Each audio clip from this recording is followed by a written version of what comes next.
Electric शाखेमधून पदवी घेतली आहे त्यांनी. त्यानंतर त्यांनी YCC या ठिकाणी असोसिएट प्रोफेसर म्हणून नोकरी केली आणि त्या ठिकाणी ते निवृत्त झाले. नागपूर विद्यापीठातील पहिले इलेक्टेड मुस्लिम सिनेट मेंबर ते राहिलेले आहेत. त्याचप्रमाणे राष्ट्रीय मुस्लिम बहुजन परिषद याचे ते संस्थापक अध्यक्ष आहेत. 2005 साली भारत सरकारद्वारा राष्ट्रपती APJ अब्दुल कलाम यांनी त्यांचा रोल मॉडेल म्हणून राष्ट्रीय पुरस्कार त्यांना तो मिळाला आहे. त्याचप्रमाणे ते सामाजिक बुद्धिजीवी कार्यकर्ते आहेत. फुले शाहू आंबेडकर यांचा विचारांचा वारसा घेऊन सतत कार्यरत असणारे आजचे भारदस्त वक्ते आपल्याला या ठिकाणी लाभले आहेत.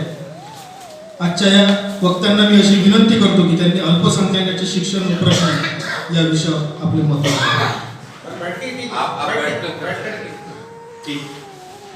Thank you. जय हिंद. Good morning.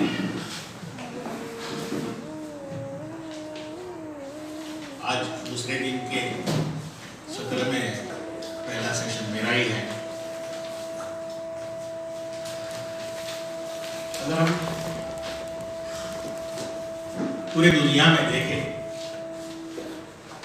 हमारे देश को एक बड़ी विशेषता की नजरों से देखा जाता है और वो जो विशेषता है वो हमारी विविधता है. यानी पूरी दुनिया हमें विविधताओं के देश के रूप में देखती है, जहां पर हजारों भाषाएं हैं, अनगिनत संस्कृतियां हैं, प्रथाएं हैं, अलग अलग धर्म है, आस्था है, विश्वास है. अगर हम पूरे भारत देश को देखें तो हर राज्य अपनी एक एक विशेषता रखता है. बल्कि मैं तो ये कहूँगा कि हर जिले में एक विविधता की विशेषता है. यानी हमारे देश को अगर देखा जाए तो एक यूनिटी इन डाइवर्सिटी का देश है और इस यूनिटी इन डाइवर्सिटी के वजह से पूरी दुनिया में हमारे देश का सम्मान होता है और हमें भी गर्वित महसूस होता है. लेकिन हम देख रहे हैं कि पिछले कुछ सालों से 2014 से खास तौर ये यूनिवर्सिटी इन डाइवर्सिटी खतरे में पड़ रही है. सिर्फ यूनिवर्सिटी इन डाइवर्सिटी खतरे में नहीं पड़ रही है, बल्कि भारत का डेमोक्रेसी, लोकतंत्र, संविधान, ये सभी खतरों से घिरा हुआ है. और डेमोक्रेसी वहीं एग्जिस्ट हो सकती है जहां डाइवर्सिटी की एक्सेप्टेंस हो. अगर डाइवर्सिटी को कोई देश रिजेक्ट करता है तो डेमोक्रेटिक नहीं हो सकता. ये विशेषताओं के बावजूद भी, ये विविधता के बावजूद भी पूरी दुनिया को ने हमको इस वजह से सम्मान से देखने के बावजूद भी अगर हम देखें तो हमारे सामने कई क्राइसिस है, कई चैलेंजेस हैं, कई प्रॉब्लम्स हैं, जिसको हम सबको मिलजुल के एड्रेस करना जरूरी है, उनके हल ढूंढना जरूरी है. और ऐसे चैलेंज, क्राइसिस, एक प्रॉब्लम जो है बहुत महत्वपूर्ण है, इस पे बहुत ज़्यादा ध्यान नहीं दिया गया जितना ध्यान देना चाहिए था सरकारों द्वारा भी, और जिस समाज से ये प्रॉब्लम संबंधित है उस समाज द्वारा. और वो है आज के टॉपिक, आज का जो विषय है पहले सत्र, दूसरे दिन का पहले सत्र का, कि अल्पसंख्यक शिक्षा से जुड़े प्रश्न. ये बहुत इंपॉर्टेंट टॉपिक है. जब और इस इंपॉर्टेंट टॉपिक पे मुझे यहाँ पर आप लोगों ने जो बुलाया, जो सम्मान दिया, उसके लिए मैं जो विदर्भ स्तरीय शिक्षण बचाओ समिति उसका आभार मानता हूँ. जब मुझे विजय कर जी ने फोन किया, मैं बॉम्बे में था, उन्होंने कहा अगर आपको आना है, आपको बोलना है, मैंने कौन से टॉपिक पे बोलेंगे, तो मैंने कहा कि विजय कर जी आपको जो टॉपिक मेरे लायक लगता है वो रख दीजिए. और जब उन्होंने टॉपिक भेजा कि अल्पसंख्यक शिक्षा से जुड़े प्रश्न, तो ये टॉपिक देखने के बाद मुझे ऐसा लगा कि ये सिंगल टॉपिक नहीं है, इसमें कुछ हर शब्द इंपॉर्टेंट. अल्पसंख्यक एक शब्द है, शिक्षा एक शब्द है, और अल्पसंख्यक की शिक्षा, इन दोनों को जोड़ा जाए तो एक अलग चीज आ जाती है हमारे सामने। तो मैं यहां पर सबसे पहले अल्पसंख्यक या माइनॉरिटी और मेजॉरिटी का कंसेप्ट क्या होता है, व्हाट इज दिस, है कि शिक्षा पे बाद में आते हैं। ये माइनॉरिटी मेजॉरिटी कंसेप्ट क्या है, इसकी परिभाषा क्या है, इसका डेफिनेशन क्या है, इसको समझना जरूरी होगा। माइनॉरिटी की परिभाषा को समझना जरूरी होगा। तो मैं सोचा क्यों ना आज ये मौका मिला है तो क्यों ना इस कंसेप्ट को, इस शब्द को, इस वर्ड को डिफाइन किया जाए, या इसके क्या क्या डेफिनेशंस एग्जिस्ट होते हुए देखा जाए, उनका एनालिसिस किया जाए, उनका पोस्टमार्टम किया जाए, डिसेक्शन किया जाए, मेजॉरिटी और माइनॉरिटी के कंसेप्ट को डिकंस्ट्रक्ट और रिकंस्ट्रक्ट करने की कोशिश की जाए। तो चलिए सबसे पहले देखते हैं ये डेफिनेशन क्या है, इसका मतलब क्या होता है, माइनॉरिटी या मेजॉरिटी। भारतीय संविधान में माइनॉरिटी का डेफिनेशन नहीं है, it doesn't defines minority, there is no definition. लेकिन भारतीय संविधान माइनॉरिटी राइट्स जरूर देती है, माइनॉरिटी को राइट्स जरूर देती है, उन्हें प्रोटेक्ट जरूर करती है। और उसमें दो मेन आर्टिकल मैं कहूँ तो article 29 and article 30। Article 29 says कि any section of the citizens of the country living in any part of the country having a distinct linguistic, cultural and script have the right to conserve them। यानी भारत के नागरिकों के कोई भी section जो भारत में कहीं पर भी रहता हो, अगर उसकी कुछ अलग भाषा है, अलग संस्कृति है, अलग स्क्रिप्चर्स है, तो वो उसे कंजर्व कर सकता है। आर्टिकल 13 बोलता है कि all the minorities based on religion and linguistic minorities have the right to establish and administer the educational institution of their own choice। यानी यहाँ पर भी संविधान भारत के अल्पसंख्यक, चाहे भाषाई हो चाहे धार्मिक आधार पे हो, उन्हें यह राइट देता है कि वो अपने हिसाब से अपनी एजुकेशनल इंस्टीट्यूट्स एस्टेब्लिश कर सके, एडमिनिस्ट्रेट कर सके। तो यहाँ पर हम देखते हैं कि डेफिनेशन नहीं है लेकिन राइट का प्रोटेक्शन जरूर है। और अगर थोड़ा और ध्यान से देखें तो हमको ये समझ में आता है कि इंडिया में माइनॉरिटी और मेजॉरिटी का जो कंसेप्ट है, इसके दो बेसिस है, एक है रिलीजन, धर्म, और दूसरा है भाषा।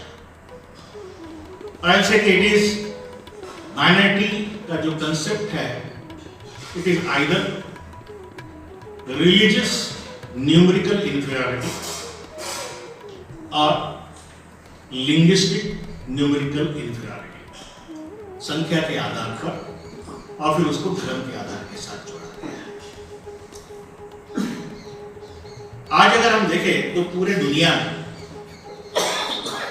सभी कई देशों में ये माइनॉरिटी के जो प्रश्न हैं ये काफी गंभीर होते जा रहे हैं। मैं एज अ जावेद शेख, नाम से समझ सकते हैं कि मुस्लिम माइनॉरिटी का हूं, तो मैं अपने आप को, मेरे प्रॉब्लम्स को के हिसाब से मैं पाकिस्तान की हिंदू, बुद्धिस्ट या क्रिश्चियन माइनॉरिटी से ज्यादा करीब पाता हूं,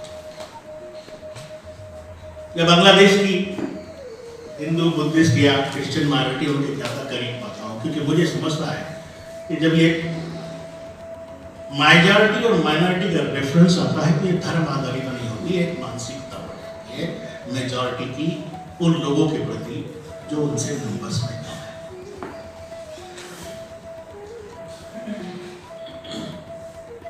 तो ग्लोबल सिनेरियो पे इवन यूनाइटेड नेशंस में इस पे काफ़ी डिस्कशन हो रहे हैं कि माइनॉरिटी को कैसे डिफाइन किया जाए। इवन दुनिया में अलग अलग रीजन की जो वर्ल्ड ऑर्गेनाइजेशंस है वो भी इस पे डिस्कस कर रही है, मैं उसके डिटेल में नहीं जाऊंगा। लेकिन मैं यहाँ दो लोगों के, यानी भारत में देखें तो धार्मिक और लिंग्विस्टिक आधार पे मेजॉरिटी और माइनॉरिटी का कंसेप्ट दिया गया है, लेकिन मैं यहाँ दो लोगों को कोट करना चाहूंगा जिन्होंने माइनॉरिटी का डेफिनेशन दिया है। फर्स्ट आई कोट एक बहुत फेमस सोशल एंथ्रोपोलॉजिस्ट है इरफान अहमद। उन्होंने जो माइनॉरिटी का डेफिनेशन दिया वो कहते हैं कि minority characteristic is not just the numbers. Characteristic of minority is not just the numbers, but its comparative disempowered position with respect to the dominant majority community in a given polity. यानी इरफान अहमद कहते हैं कि ये जो minority है, अल्पसंख्यक जो शब्द है, ये सिर्फ नंबर से प्रदर्शित नहीं होता, बल्कि ये उस बात से भी प्रदर्शित होता है कि एक उनका जो डिसएम्पावरमेंट है, उनकी जो असमानता है, वो मेजॉरिटी के कंपैरिजन में कितनी सम्मानित है, अनसम्मानित है, उनको कितने राइट्स मिल रहे हैं, कितने नहीं मिल रहे हैं, इस पे डिपेंड करती है। यहां पर अगर हम देखें तो कहीं पर भी रिलीजन का कॉन्टेक्स्ट नहीं आता इस डेफिनेशन में।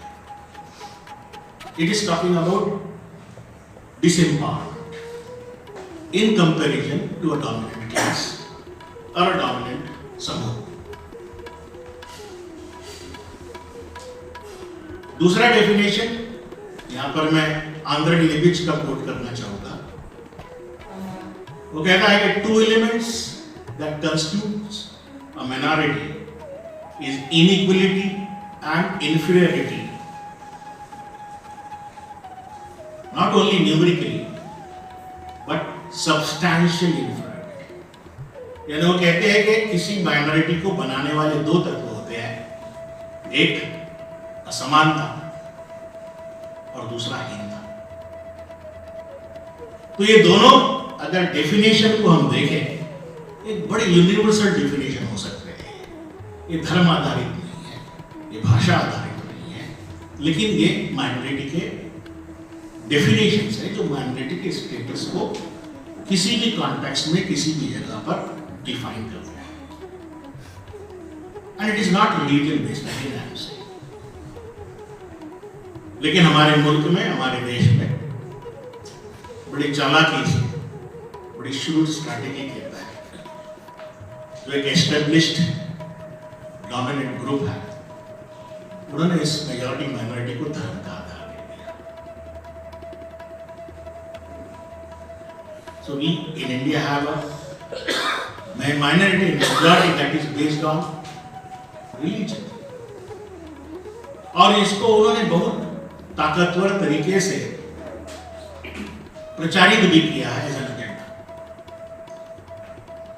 और ये जो एजेंडा है,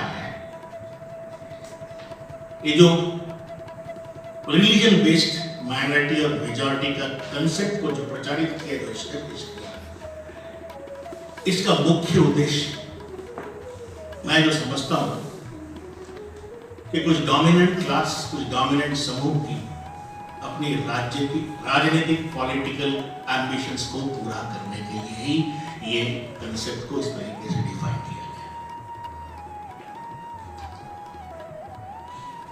अगर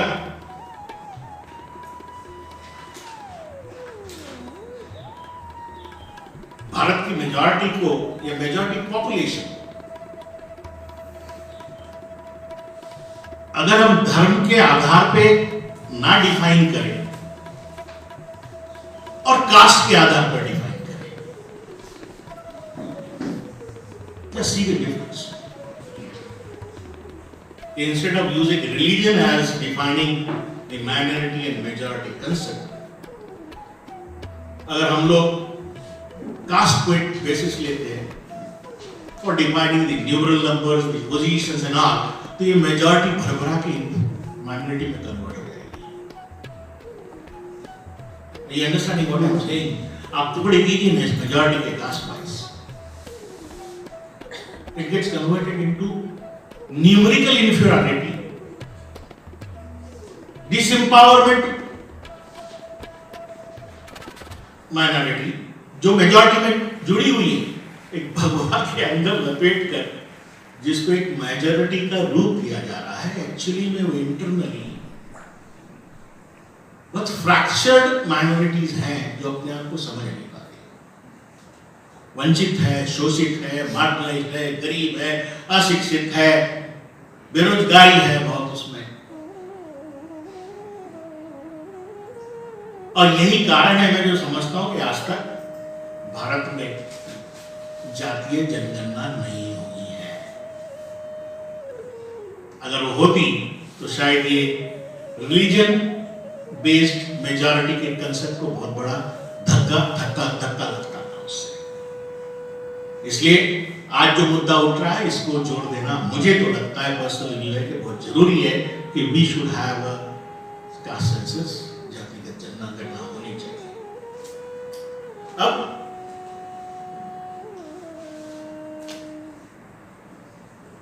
मैं अगर माइनॉरिटी आइडेंटिटी की बात करूं तो ये कोई सिर्फ धार्मिक रूप से संख्यात्मक नहीं है, ये एक्चुअली ऐसी आइडेंटिटी है जो समूह और राजनीतिक तौर पर बहुत प्रभाव रखते हैं, बहुत प्रभुत्व रखते हैं, बहुत स्ट्रांग है, उनसे डर और असुरक्षा की भावना एक माइनॉरिटी आइडेंटिटी को क्रिएट करती है। अगर ये डर और असुरक्षा की भावना हो तो मुझे नहीं लगता कि माइनॉरिटी या मेजॉरिटी का कंसेप्ट एग्जिस्ट भी हो पाएगा।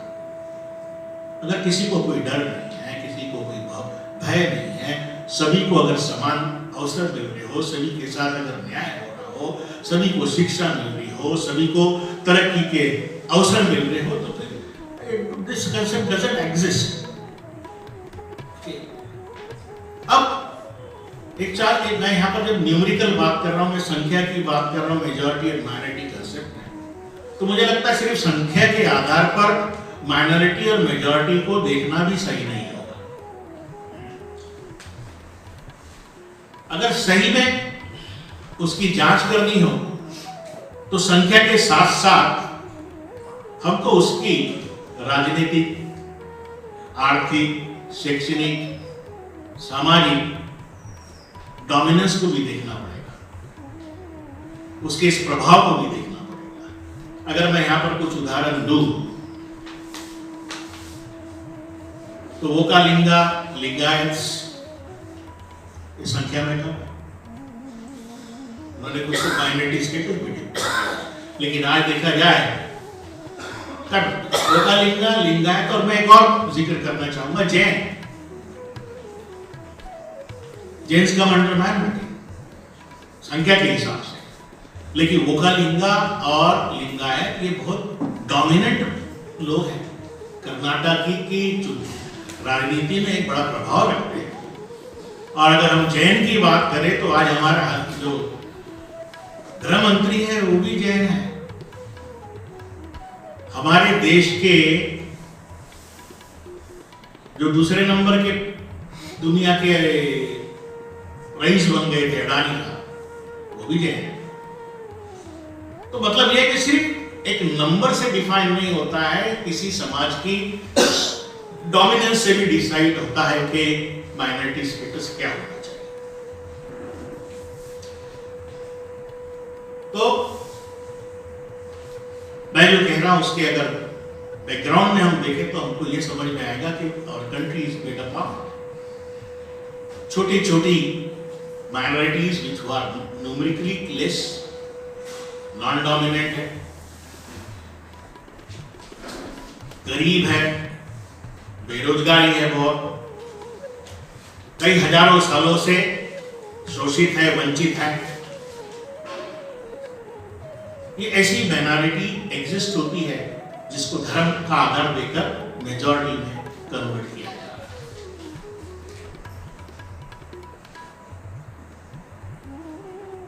तो the concept of majority in terms of religion is dubious, संगीत है, एक कंसेप्ट की संगीत है, डूबियस है। ये अगर ऐसा होता ये मेजॉरिटी पूरी एक कंबाइंड कंसंट्रेट मेजॉरिटी होती, तो फिर क्यों इस मेजॉरिटी के एक समूह कई हजारों सालों से दूसरे समूह को शोषित रखते, वंचित रखते, क्यों होता? क्यों उन्हें शूद्र के रूप में कन्वर्ट किया जाता है? क्यों उन्हें शूद्र कहा जाता है? यहाँ पर मैं एक मेजॉरिटी की बात करूं तो मैं थोड़ा सा एक रिपोर्ट का जिक्र करना जरूरी समझता हूं। 2015 और 2019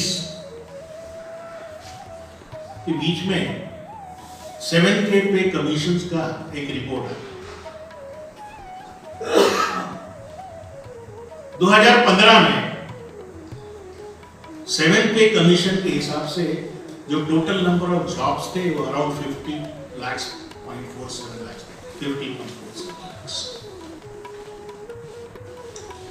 और 2019 में ये आंकड़ा अराउंड 40.5 लाख हो गया। यानी 15 से 19 4 साल, जिस टाइम हमारे देश में बड़ा प्रोपेगेंडा किया जा रहा है कि हम बहुत तरक्की कर रहे हैं, बहुत ग्रोथ कर रहे हैं, बहुत प्रोग्रेस कर रहे हैं, और हम ये यानी रिपोर्ट के हिसाब से हमें यह पता चलता है इस 7th पे कमीशन में तकरीबन 10.5 लाख जॉब्स कम हो गए, तो बचे अराउंड 40.5 लाख जॉब्स। इस 40.5 लाख जॉब में से भी जो पोस्ट भरी गई इट इज अराउंड 30.97, यानी उसमें से भी 10 लाख जॉब्स कम भरी गई। तो ये 4 साल में ही तकरीबन 20.57 लाख के जॉब्स का रिडक्शन, कॉन्ट्रैक्शन दिख रहा है ये 4 साल।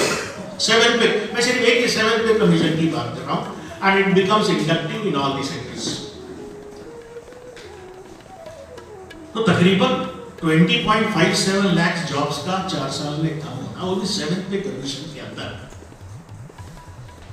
मतलब तकरीबन 21 lakh families has been deprived of a better life, of a better future. अब ये 20.57 लाख जो है ये कौन है? कि ये माइनॉरिटीज के लोग हैं। Question I am putting here is, क्या ये 21 लाख लोग 20.57 तकरीबन क्या ये माइनॉरिटी के लोग हैं?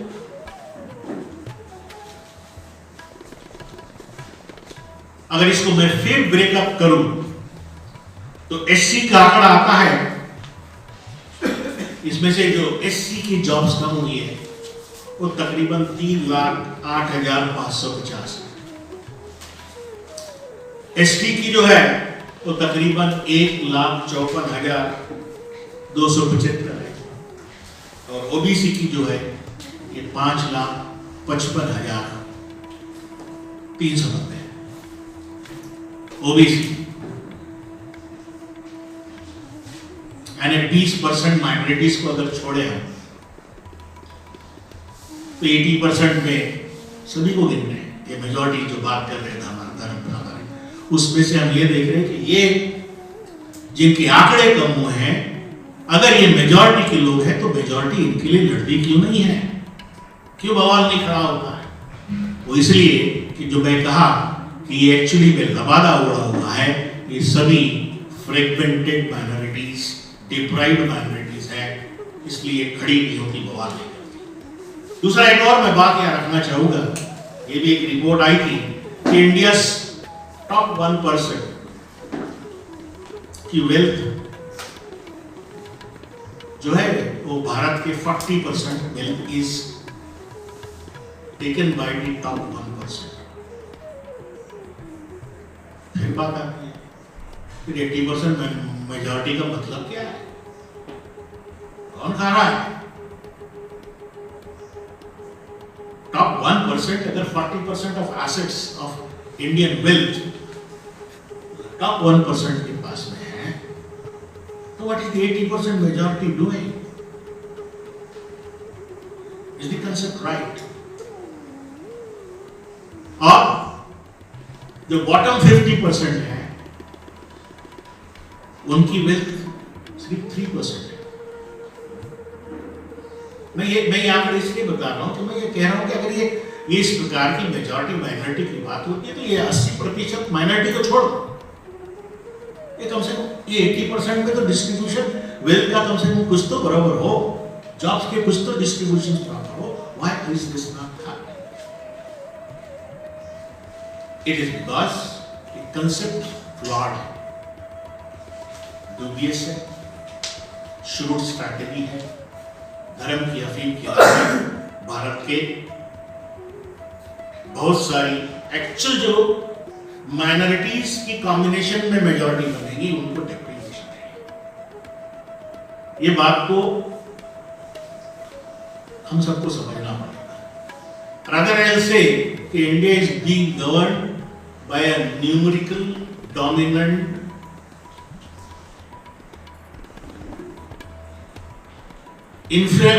सुपीरियरिटी, यानी हम कुछ मुट्ठी भर लोगों की जो डोमिनेंट क्लास है उनके द्वारा मेजॉरिटी जो है वो बेवकूफ बनाई जा रही है, बरगलाई जा रही है, उसे धर्म की अफीम देकर सुलाया जा रहा है। तो यहां पर मुझे ये लगता है कि कंसेप्ट जो है इसको लोगों को समझना जरूरी है। अब मैं आता हूं माइनॉरिटीज के इश्यूज पे। पूरे दुनिया में 3 प्रकार के इश्यूज हैं जो कहीं के भी माइनॉरिटीज को ग्रैपल करते हैं, डिस्टर्ब करते हैं। One is issues related to identity. Minority की धर्म के आधार पर एक पहचान अलग होती है और वो आइडेंटिटी की वजह से वो कई जगह पहचाना जाता है, खासतौर से मुस्लिम माइनॉरिटीज। और उसी कारण से आप देखे होंगे कि मुंबई जयपुर एक्सप्रेस में वो चेतन चौधरी ने सिर्फ लोगों को कपड़े और प्रेफरेंस के आधार पर गोली मार दी थी। ये इश्यूज रिलेटेड टू आइडेंटिटी है। दूसरा इश्यूज रिलेटेड टू सिक्योरिटी। आज अगर हम देखें तो खासतौर से मुस्लिम माइनॉरिटी अपने घेटों में कॉन्सेंट्रेट होते जा रही है, बाहर स्पेस नहीं मिल रहा है, बाहर के स्पेस पे जा नहीं पा रही। और तीसरा जो है इशू रिलेटेड टू इक्विटी है, समानता से रिलेटेड इशू है। समानता से रिलेटेड इश्यूज की बात करूं तो इक्वल अपॉर्चुनिटीज मिलना सिर्फ कागज पे नहीं होना, उसका रियल ग्राउंड में कन्वर्ट होना ये भी नहीं होता। अगर भारत में मुस्लिम समाज के, या मैं जहां तक समझता हूं इस टॉपिक में उम्मीद ये थी कि ज्यादातर माइनॉरिटीज बोले तो इंगित जो था वो मुस्लिम माइनॉरिटीज पे ही ज्यादा होगा। तो 3 इश्यूज जो मुस्लिम माइनॉरिटीज के हैं वो ओवरलैपिंग है। पहला, देश के हर गरीब का जो प्रॉब्लम है, चाहे वो किसी भी धर्म का, तो देश के जो गरीबों के सवाल है, देश के जो गरीबों की समस्याएं हैं, वही समस्याएं मुस्लिम समाज की भी है, क्योंकि मुस्लिम समाज भी ज्यादातर गरीब ही है। तो जो भारत के दूसरे गरीब है उनके जो प्रॉब्लम्स है वो मुसलमानों के भी प्रॉब्लम्स है। दूसरा, भारत में जो सभी माइनॉरिटीज के प्रॉब्लम्स है, माइनॉरिटीज से कहे तो हम मुस्लिम्स हैं, बुद्धिस्ट है, सिख है, क्रिश्चियन है, जैन्स है, और इसमें सबसे बड़ी माइनॉरिटी मुस्लिम माइनॉरिटी है। तो जो माइनॉरिटीज के प्रॉब्लम्स है वही मुस्लिम माइनॉरिटी की भी प्रॉब्लम है, क्योंकि मुस्लिम माइनॉरिटीज में भी आते हैं। लेकिन तीसरा जो है वो स्पेसिफिक टू मुस्लिम, यानी माइनॉरिटी होने के बाद में मुस्लिम होने के एक अलग प्रॉब्लम्स है।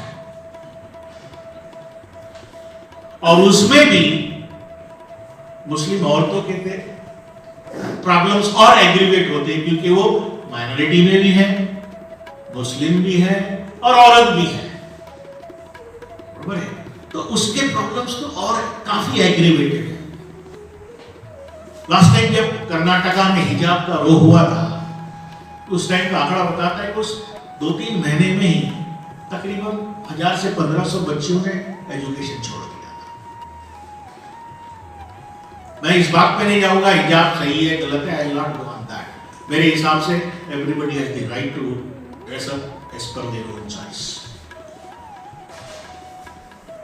तो यहां हम देख रहे हैं कि कंसेप्ट जो हम माइनॉरिटी मेजॉरिटी का हम सोचते हैं, तो कंसेप्ट को जरा सा अंदर डेप्थ में जाके देखना पड़ेगा कि सही में जिसे मेजॉरिटी कहा जाता है वो रियल में मेजॉरिटी है या उसे बहुत चालाकी से एक मेजॉरिटी के लबादे में ओढ़कर मेजॉरिटी का सपना दिखाया जाता है।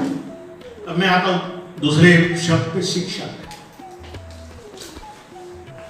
तो education is the single instrument which is very useful for social and economic transformation, चाहे वो किसी के लिए। मैं माइनॉरिटी शिक्षा की बात नहीं कर रहा हूं। शिक्षा वो चीज है, एक ऐसा हथियार, एक ऐसा अकेला हथियार है जो भी किसी भी इंसान में सामाजिक और आर्थिक ट्रांसफॉर्मेशन लाता है। मैं भी यहां अगर आपके सामने बैठा हूं तो मैं और ये बोल पा रहा हूं आपके सामने, वो इसलिए कि मैंने एजुकेशन लिया है, मैं पढ़ा, मैं शिक्षित हुआ। और उसमें भी एक डिफरेंस जो आया है, मैं कॉन्वेंट से पढ़ा, मैं मिशनरी स्कूल में पढ़ा, उसने भी मेरी सोच में, मेरे सोचने समझने के तरीके में, चीजों को देखने के तरीके में काफी अलग मुझे क्वालिटीज दी है। गाड़गे डॉक्टर बाबा साहब अंबेडकर भी कहते हैं, शिक्षा वो शेरनी का दूध है जो पिएगा वो दहाड़ेगा। गाड़गे बाबा भी कहते हैं कि भले ही कम कपड़े पहनो, एक रोटी कम खाओ, अगर हथेली पे रोटी रख के खाना हो तो वो खाओ, लेकिन अपने बच्चों को पढ़ाओ। तो शिक्षा इतनी इंपॉर्टेंट होती है। और शिक्षा इसलिए भी जरूरी होती है कि कोई भी आबादी, कोई भी समाज, कोई भी देश अगर शिक्षित हो, ज्ञान से भरा हुआ हो, कौशल से सुसज्जित हो, तो वो देश का ही विकास नहीं करता है, बल्कि वो देश का। माझं नाव वसंत गौरी गोदी है। मैं ये पूछना चाह रहा था, आपकी जैसी अलग आइडेंटिफाई है एक रिलीजन करके जैसी, और आपकी बहुत सारी मेजॉरिटी, तो आप कोऑपरेटिव सेक्टर में अपने ही मेजॉरिटी के जो लोग हैं तुम्हारे, वो उसको क्यों नहीं डेवलप करते हैं? जो धंधा, उद्योग धंधा है, जो कुछ भी है, वो ये जो बोल रहे हैं आप, क्या इसमें जो ये आ रहा है प्रॉब्लम आ रही है, माने एजुकेशन बोल रहे हैं, सभी है इसके लिए ये तो। और आपके जो इसमें मेजॉरिटी में जो लोग हैं और जो हाई क्लास समझते हैं अपने को, वो SC ST लोगों को अरे ये समझते, कब इसमें क्या समझते हैं, अरे सुपेरिटी इंफेरिटी उनमें भी है। तो ये जब तक आपस का नहीं जाएगा तो फिर ये समाज ये कैसे हो जाएगा? देखिए, भारत की जो मैक्सिमम मुस्लिम मेजॉरिटी है वो कोई अरब से आई नहीं है, अरब कंट्री से नहीं आए। मेरा चेहरा, आपका चेहरा और सब कुछ एक मिलता जुलता है, हम भी यहीं के लोग हैं। तो यहां पर कन्वर्शन हुआ है। अब मैं कन्वर्शन के कारणों पे नहीं जाऊंगा, बहुत सारी चीजें हैं। कोई कहता जबरदस्ती से, हम तो कहते हैं कि जबरदस्ती से होना था तो 500-600 साल काफी थे, सभी को जबरदस्ती करके मुस्लिम बनाया जा सकता था, लेकिन कोई दूसरे भी कारण थे जिसकी वजह से कन्वर्शन हुआ है। तो जो कन्वर्शन हुआ है ये भारत की उसी वर्ग व्यवस्था से हुआ है, उसी स्ट्रक्चर से हुआ है। अगर कोई इधर रिक्शे वाला था, अगर वो मुसलमान बन जाए तो उसका रिक्शा BMW में कन्वर्ट नहीं हो जाता, रिक्शे में। तो तो उसकी जो उधर आर्थिक स्थिति थी, इधर भी आर्थिक स्थिति हुई है, और वो जो बाउंड्रीज थी वर्ण की, वो यहाँ पर भी कई जगह मेंटेन हुई है। आप जो बोल रहे हो ना, इसलिए कई जगह मुस्लिम समाज में भी बिरादरियों की बात होती है, मुस्लिम समाज में भी ओबीसी भी है, मुस्लिम समाज में भी एससी में भी एसटी भी है जो कन्वर्ट हुए हैं। धर्म उनका ये हो गया है, लेकिन उनकी बेसिक अगर आप देखेंगे तो वो वहीं से आई हुई चीज है। तो यहाँ पर भी आप जो कह रहे हो ना ऊपर के लेवल के, तो कहीं ना कहीं उनमें ये भावना अभी भी निकलने की है, हालांकि वो धीरे धीरे लूज हो रही है, कम हो रही है। ठीक है, अब आपकी दूसरी बात पे आता हूं मैं, कोऑपरेटिव पे। ठीक है, तो कई बार ऐसा होता है, एक कहावत है कि destruction has its own opportunities, यानी कई बार डिस्ट्रक्शन होता है तो कई प्रकार की अपॉर्चुनिटी भी देता है। वो सबसे बड़ी अपॉर्चुनिटी देता है नई तरीके से भी किस चीज को बनाने की। तो आज का माहौल या जैसे जैसे हमारी जो पीढ़ी है, ठीक है, हमारी पीढ़ी जवान हुई है, वह बुढ़ापे की तरफ जा रही है, हमारी नेक्स्ट पीढ़ी आ रही है, उसमें भी काफी अवेयरनेस आ रही है, एक्सपोजर हो रहा है टेक्नोलॉजी, इसी वजह से ये हलचल समाज में भी धीरे धीरे चालू हो चुकी है। भलाई वो एज अ रिलीजियस लेवल पे नहीं हो रही होगी, लेकिन बिरादरी लेवल पर हो रही है। जैसे बिरादरी को अगर मैं बात करूं तो मुस्लिम ओबीसीज, मैं हूं, मैं पिजारा समाज से, ठीक है, तो जो गद्दे बिनते हैं, ठीक है, तो हमारे समाज में भी इस प्रकार की हलचल कि नहीं we have to do something, हमको कुछ करना चाहिए। तो इस प्रकार की हलचलें तो शुरू हो चुकी है, सोच शुरू हो गई है, अब वो बीज हो चुका है, आगे देखते हैं कि वो कहाँ जाता है। तो कोऑपरेटिव सोसाइटी, दूसरी एक बात है, विदर्भ में नहीं होगी, लेकिन अगर पश्चिम महाराष्ट्र में जाए, उस साइड जाए, तो कुछ कोऑपरेटिव सोसाइटीज मुसलमानों की भी है। पूछना है कि आज जो सरकार है वो हिंदू मुसलमानों में बहुत हिंसक भावना निर्माण कर रही, तो उसके बचाव के लिए हम लोग को क्या करना चाहिए? क्योंकि जो कांग्रेस की सरकार थी वो सबको लेके चलती, पर बीजेपी सरकार जब भी आती है तो हिंदू मुसलमानों में झगड़े लगा के रहती है और उसके भरोसे राजनीति करती है। तो जो समाज है हमारा, उससे कैसे बच सके, इसके बारे में अपनी राय दीजिए। Thank you. मनोज मिश्रा बोलते हैं।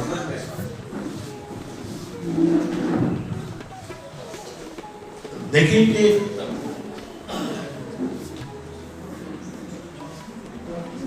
जहां तक बचने की सवाल है, तो एक लॉन्ग टर्म स्ट्रैटेजी होती है, एक शॉर्ट टर्म स्ट्रैटेजी। तो आज के तारीख में जो 2 महीने बाद के इलेक्शन है, ये इसके लिए एक शॉर्ट टर्म स्ट्रैटेजी देखनी पड़ेगी, ठीक है, और वो स्ट्रैटेजी ये देखनी पड़ेगी कि इन्हें कैसे हटाया जा सके। आप 2019 के भी पीक टाइम की अगर बात देखें, पुलवामा हुआ था, बड़ा एक नेशनल इशू था, उस टाइम की भी अगर बात करें तो 37% के ऊपर वोट्स नहीं थे,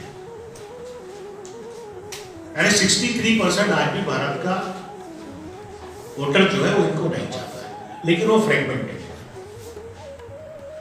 तो आज हमको ये देखना पड़ेगा कि इनको हम कैसे हटाएं, पहली बात, यानी 5 साल तक हम वक्त कैसा ले ताकि फिर से रीबिल्ड किया जा सके।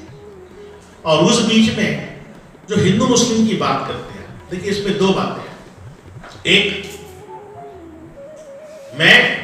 मेरी स्ट्रैटेजी जो हिसाब से मैं ये करूंगा, लेकिन उस स्ट्रैटेजी को पूरा करने वाले लोग पॉपुलेशन है, यहाँ का नागरिक है, ठीक है। हम कितने इंटरेक्शन करके लोगों को ये बात समझा सकते हैं, जैसे मैंने आज माइनॉरिटी और मेजॉरिटी का कंसेप्ट रखा कि यार ये चीजें हमें बेवकूफ बनाने के लिए और कुछ गुट का एक राजनीतिक पॉलिटिकल अचीवमेंट करने के लिए ये सब बातें फैलाई जाती है। और दूसरी बात, अगर देश में शांति नहीं रहेगी, स्टेबिलिटी नहीं रहेगी, तो ये समझ लीजिए कि देश तरक्की नहीं कर सकता। Stability and peace is the precondition for the progress of any country. अगर हमारे यहाँ शांति और स्टेबिलिटी भंग होती है तो ये समझ लीजिए कि भारत पिछड़ जाएगा। और साथ में मैं एक चीज यहाँ कोट करना चाहूँगा जिसको कहते हैं डेमोग्राफिक डिविडेंड। आज हम लोग एक बड़े खास दौर में आए हुए हैं और ये हमारा डेमोग्राफिक डिविडेंड जो है ये 2005 से शुरू हुआ है और 2055 तक चलेगा। डेमोग्राफिक डिविडेंड का मतलब होता है कि जब देश की आबादी में इंडिपेंडेंट लोग ज्यादा होते हैं और डिपेंडेंट कम होता है। हमारी आज की संख्या यंगस्टर्स की बहुत है, बराबर है, और आने वाली भी जो हमारी पॉपुलेशन है जो बच्चों की है, यानी कल चल के दुनिया के सबसे जवान देशों में हम रहने वाले हैं। और वहीं अगर हम देखें तो जितनी डेवलप कंट्रीज है उनकी पॉपुलेशन इज ऑन डिक्लाइन, यानी भारत के सामने ये पॉपुलेशन जिसे हम लोग कई बार लाइबिलिटी समझते हैं, अगर इस पॉपुलेशन को सही तरीके से ट्रेन किया गया, एजुकेट किया गया, स्किल दिया गया, तो यही पॉपुलेशन हमारी एसेट्स में कन्वर्ट हो सकता है। जो चाइना का demographic dividend it started around 1990 and it will continue up till 2035। उसने अपने पॉपुलेशन के डेमोग्राफिक डिविडेंड का बहुत फायदा लिया। तो हमें अगर फायदा लेना है इस स्टेज का, तो हमें ये जो नफरत फैलाई जा रही है, ये जो हिंदू मुस्लिम किया जा रहा है, ये हमारे इस फ्यूचर को मार कर देगा, खत्म कर देगा। हमारे को जो ये अपॉर्चुनिटी प्राप्त हुई है ये हम खो देंगे। ये हमको हमारे साथ में जितने कांटेक्ट में आते उनको बताने की जरूरत है कि जरूरत हमारे हिंदू मुस्लिम और नफरत फैलाने के लिए हमारी जरूरत है ये कि हम हमारे पॉपुलेशन को कैसे स्किल करें, एजुकेट करें, देश में कैसे शांति रखें, स्टेबिलिटी रखें, और ऐसी ताकतें जो ये नफरत फैलाने की बात करती है इनको जड़ से उखाड़ दें। ये हमको समझाने की जरूरत है, तभी ये हो सकेगा कि इन्हें जो करना है वो तुम करेंगे। वो हमारे कंट्रोल में नहीं है, हमारे कंट्रोल में जो है वही चीज हमने करनी चाहिए। रेणुकादास कुंभाळे, आपने जो कहा कि मेजॉरिटी और माइनॉरिटी, इसको व्याख्यायित करते हुए डोमिनेंसी जो है वो फैक्टर है, असल में न्यूमेरिकल नहीं है। अगर ऐसा माना जाए तो बहुत सारी जातियाँ, वो जातियाँ ऐसी है तो माइनॉरिटी क्या वो माइक्रो माइनॉरिटी में भी आ सकती है। तो वो माइनॉरिटी में उसका समावेश करते समय कल्चर का क्या रोल होता है, एक सवाल।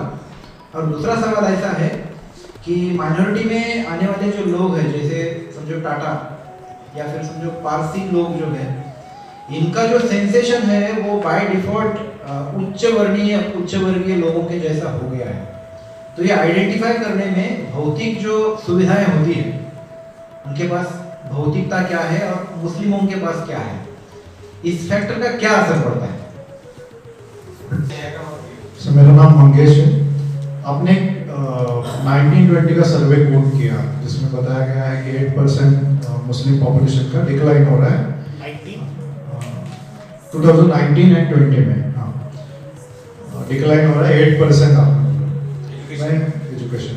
मैं पूछना चाहता हूँ कि जमीनी तौर पर आप क्या सुझाव देंगे जो ये डिक्लाइन हो रहा है वो हम कायम ना रख सके, उसको कम कर सके, और जो स्कूली शिक्षा में मुस्लिम बच्चों का या माइनॉरिटीज बच्चों का स्तर बढ़ा सके। क्या सुझाव आप दोगे कि ये लागू करने की वजह से हम उनका स्तर बढ़ा सकते हैं या उनको स्कूली शिक्षा में हम कायम रख सकते हैं? Thank you. Indurkar sir, higher education इन्स्टिट्यूटमध्ये पण ड्रॉपआउट रेशो खूप आहे मायनॉरिटीजचा, तर त्याची पण थोडीशी त्यांच्याशी रिलेटेड कारण आहे, तर काय कारण असू शकतं आणि काय करायला पाहिजे?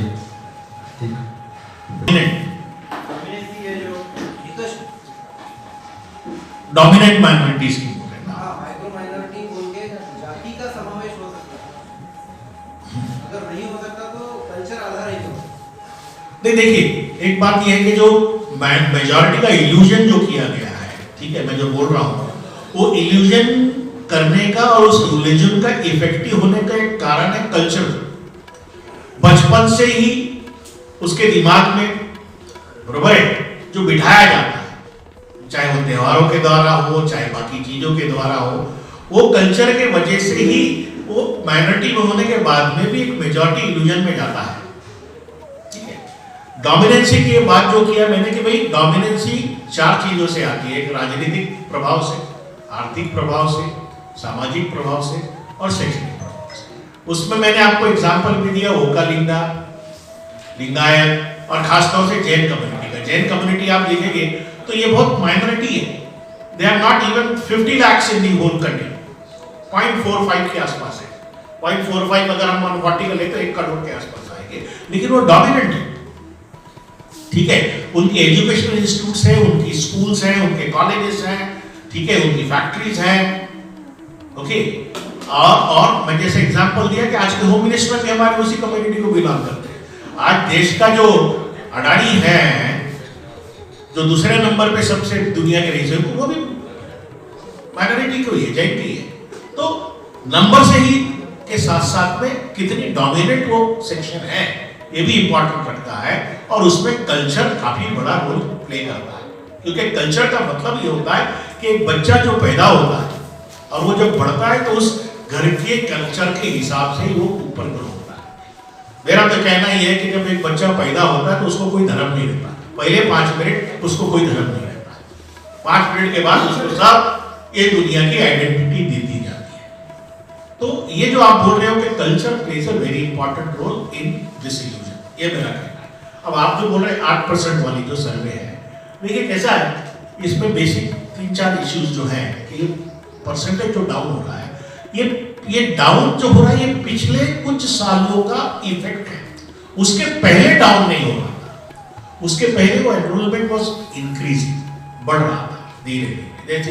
लेकिन ये जो वातावरण दहशत का, डर का, वायलेंस का, नफरत का, ये जो आ गया है, इस वजह से the Muslims think that they are more safe in their own ghettos.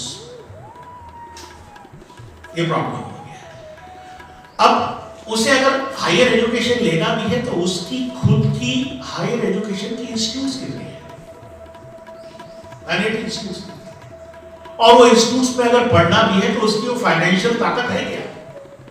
आज के तारीख में अगर हम एजुकेशन लेंगे तो काफी एजुकेशन महंगा हो गया।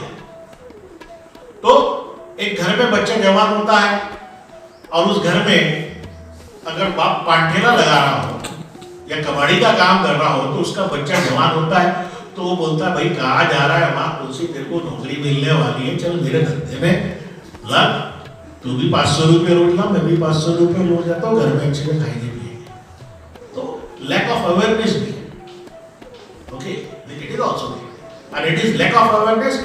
ये सब्सिक्वेंशली आ रही है कि एक इसके पहले की पीढ़ी नहीं पढ़ी, उसमें अवेयरनेस नहीं आया, उसमें एक्सपोजर नहीं आया, इसलिए ये एनरोलमेंट ज्यादा नहीं बढ़ा, लेकिन बढ़ रहा था। लेकिन अब के दिनों में इसके कम होने के जो कारण है, ये जो नफरत हेट का वातावरण जो फैल गया है, this is one of very important factor जो डिक्लाइन हो रहा है। इसके लिए आप जो बोले सोल्यूशन क्या है, इसके लिए तो भाई ऐसा है, पहली बात इस एनवायरनमेंट को हम कितना चेंज करके एक अच्छे एनवायरनमेंट में कन्वर्ट कर सके। दूसरा, हम ये देखें कि हमारी कितनी इंस्टीट्यूट्स हैं आज, हम भी 70 सालों में अपनी कितनी इंस्टीट्यूट्स खड़ी कर पाए, सिर्फ मुस्लिम ही नहीं, मैं दलितों की भी बात करूंगा, मैं बुद्धिस्ट की भी बात करूंगा, बड़े क्रिश्चियंस को अगर छोड़े तो कितनी एजुकेशन इंस्टीट्यूट्स हम भी रिपोर्ट की खड़ी कर पाए।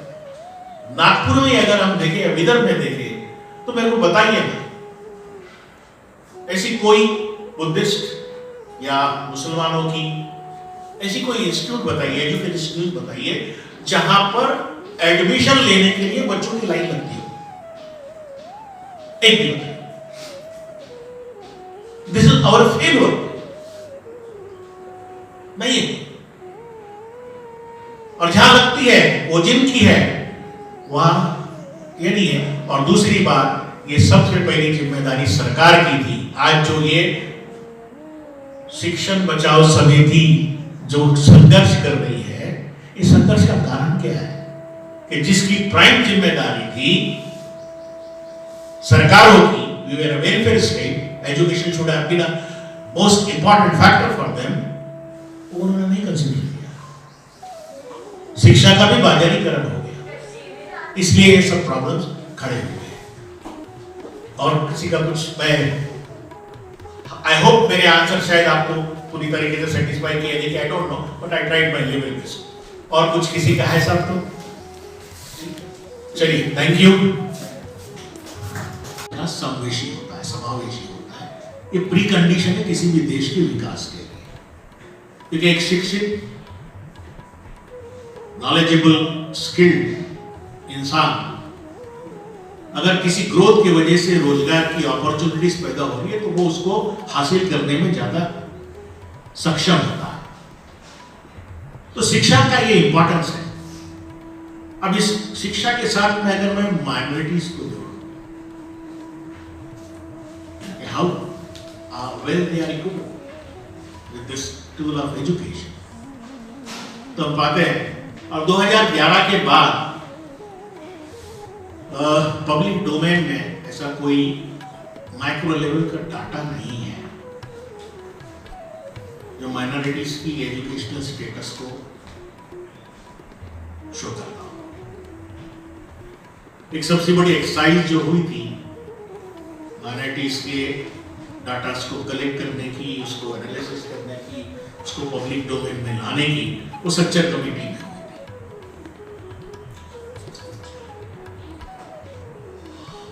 तो माइनॉरिटीज के अगर इशू देखे, एजुकेशन के अगर इशू देखे तो काफी गंभीर है, खासतौर से मुस्लिम माइनॉरिटीज के।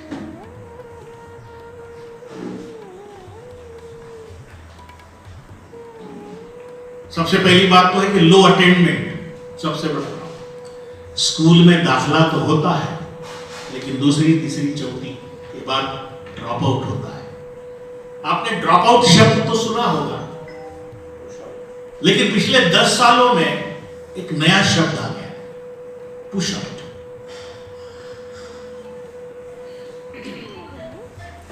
यानी मुस्लिम समाज ड्रॉप आउट भी होता है और पुश आउट भी होता है। पुश आउट से मेरा मतलब है जब वो किसी मेन स्ट्रीम स्कूल में जाता है तो वहां एक डिस्क्रिमिनेशन की जो एक माहौल हो गई है, आपने भी देखा होगा। अब मध्य प्रदेश की बात लूं तो सूर्य नमस्कार और सब मंत्र का रिसाइटेशन चालू है। मुझे रिलीजन कौन क्या फॉलो कर रहा है इससे कोई problem, it should be with in the four wall of your house, ये मेरा मानना है। वो कोई नहीं, हमारे कॉन्स्टिट्यूशन के हिसाब से ये पब्लिक प्लेसेस की चीज है। और जब इस प्रकार की प्रथाएं चालू होती है तो डेफिनेटली डिस्क्रिमिनेशन होता है। बीच में शायद यूपी की एक वीडियो आई थी जिसमें एक बच्चे को कहा गया था कि मुसलमान इसको जरा सा कुछ चप्पड़ मारने की आई थी। तो ये माहौल जो 10 सालों में बहुत ज्यादा नफरत वाला हो गया है, इसकी वजह से कई बच्चे जो एक मेन स्ट्रीम स्कूल्स में एडमिशन लिए हुए हैं पुश आउट हो रहे हैं।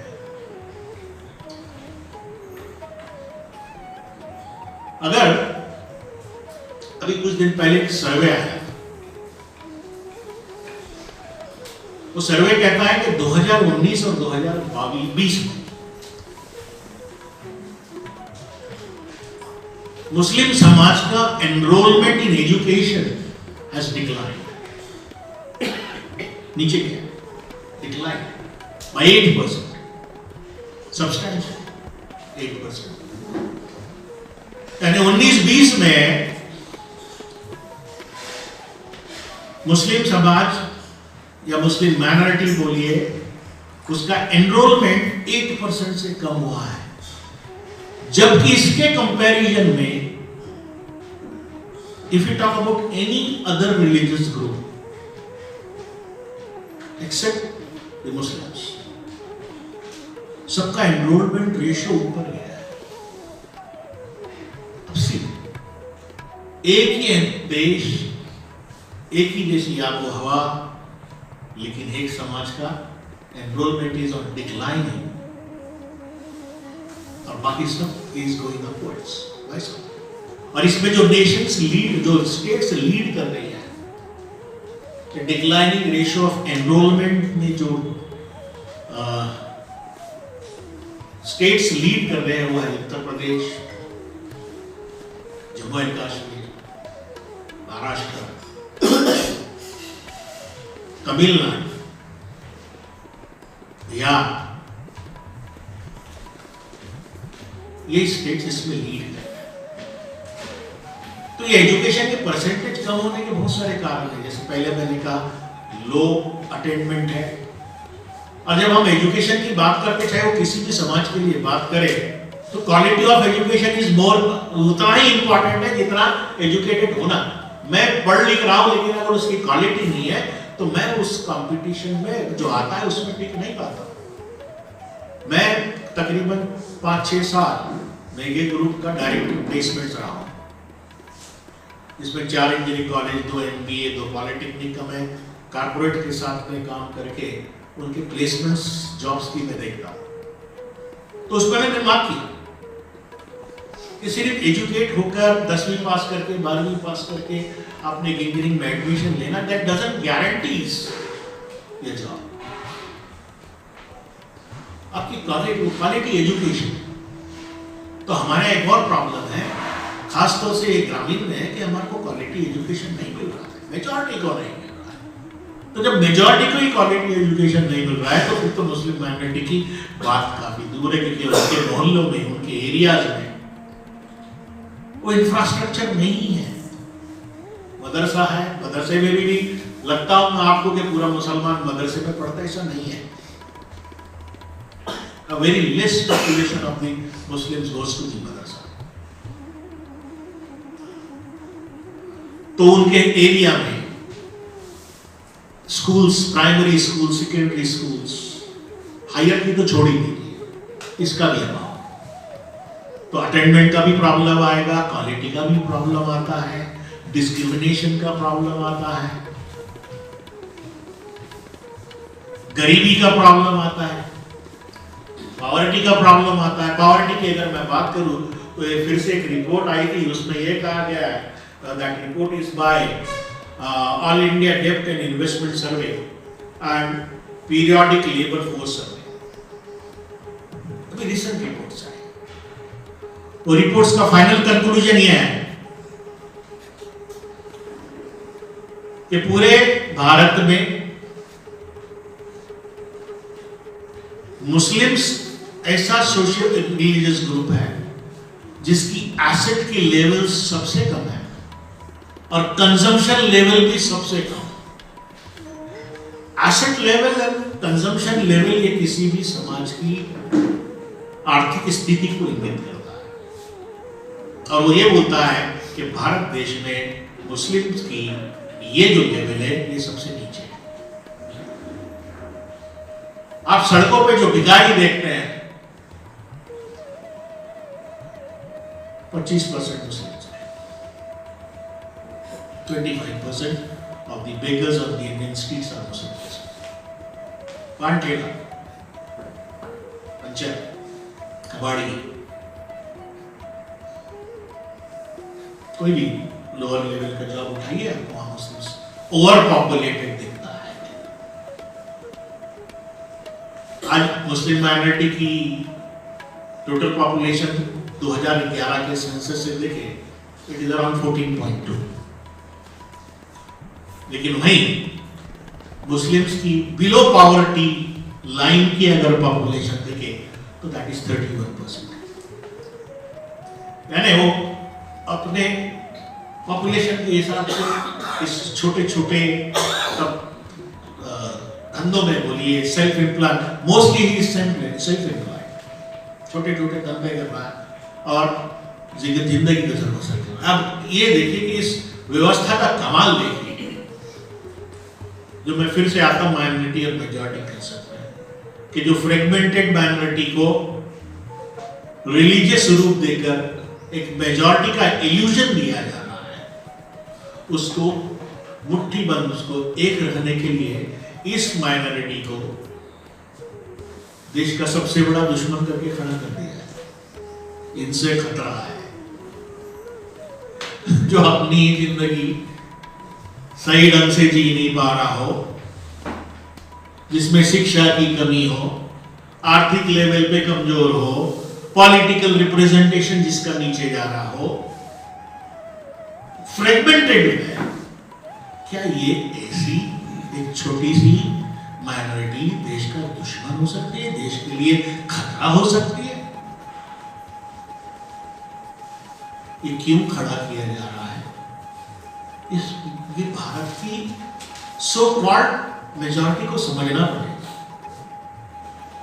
दिस आर समथिंग जो ध्यान को भटकाने के लिए ये चीजें खड़ी की गई है, ताकि हमारा ध्यान असल मुद्दों पे ना जा सके। ये प्रोसेस ऑफ कंडीशनिंग है।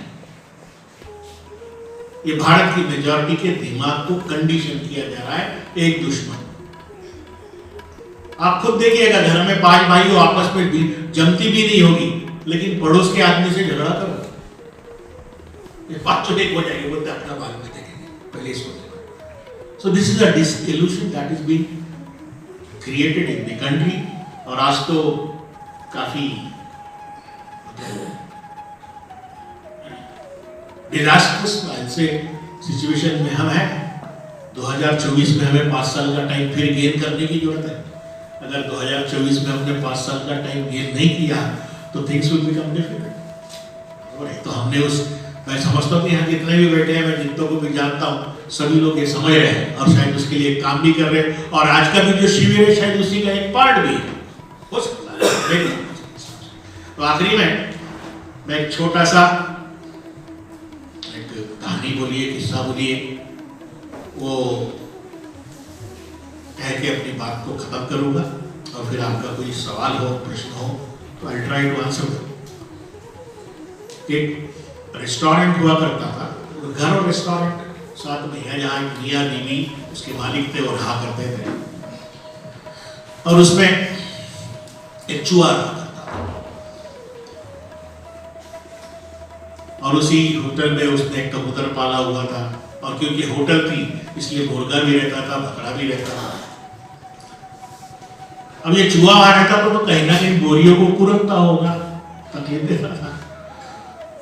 तो उसको पकड़ने के लिए मालिक ने चूहेदानी ला लिया।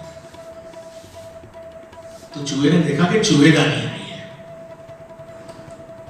तो वो समझ गया ये चूहेदानी अपने लिए है भाई। तो कबूतर के पास गया, इससे मदद मांगता है, उसको जाके बोलता है कबूतर को, यार घर में चूहेदानी आ गई। तो कबूतर बोलता मेरे को क्या करना है, मैं थोड़ी फंसूंगा उसमें। तो क्या तो यार इसने ध्यान नहीं दिया। फिर वो मुर्गे के पास बोले घर में चूहेदानी आ गई। तो हंसता है, तो मैं क्या करूं, आइए तो नॉट माय प्रॉब्लम, पास भी चले जाता है। फिर बकरे के पास जाता है, यार वो घर में चूहेदानी आई है। बोलता है यार परेशान मत कर, बोलता है कोई भी मदद नहीं कर रहा है, लेकिन ये तो समझता कि वो चूहेदानी मेरे लिए है। वो सतर्क हो जाता है, उसके आसपास भी नहीं पकड़ता, लेकिन नजर रखता है। एक दिन लाइट चली जाती है और उस बीच में ऐसा होता है कि उस चूहेदानी में सांप घुस जाता है। और सांप कट से वो चूहेदानी का कुछ गिरता है, तो उसकी बीवी को आवाज आती है कि चूहेदानी का दरवाजा गिरा। उसको लगता है चूहा आ गया, पकड़ा गया, और हाथ ऐसा डाल के देखने की कोशिश करती है और सांप काट देता है उसको। काट देता है तो जहर फैलना चालू होता है। तो मालक शहर के हकीम को बुलाता है, मुझे सांप काट लिया है। तो मालक बोलता है इसको कबूतर का सूप पिलाना पड़ेगा। कबूतर गैस पे गंज में उबल रहा होता है, जिसको चूहेदानी से कोई फर्क नहीं पड़ा रहता, वो गैस के स्टोव पर। अब जब रिश्तेदारों को खबर पड़ती है कि भैया उनके बीवी को सांप काट गया, तबीयत ठीक नहीं है, तो रिश्तेदार मिलने आते हैं, खाना मुर्गा मुर्गे को काट कूट के लटक जाते हैं। अब धीरे धीरे दवाई से उसकी बीवी ठीक होने लगती है, वो ठीक हो जाती है। तो बोले चलो खुशी में पार्टी दी जाए, बकरा। ये चूहा देखता नहीं भाई, वो निकल जाता नहीं। तो मेरा कहने का मतलब ये है कि समाज के कोई भी अंग का अगर कोई समस्या हो तो सबने उसको अपनी समस्या समझनी चाहिए, नहीं तो नंबर सबका आएगा, नहीं तो नंबर सबका लगेगा।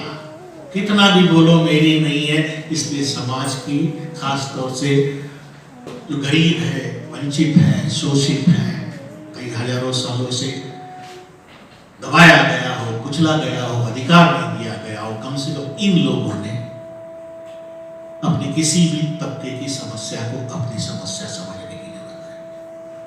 तो मुझे लगता है कि शायद अब वक्त आ गया है कि गर्व से कहो हम हिंदू के हैं कि जगह, क्या गर्व से कहो हम शूद्र है, ये भी नारा दे सकते हैं क्या? क्यों नहीं? क्यों नहीं? Why not?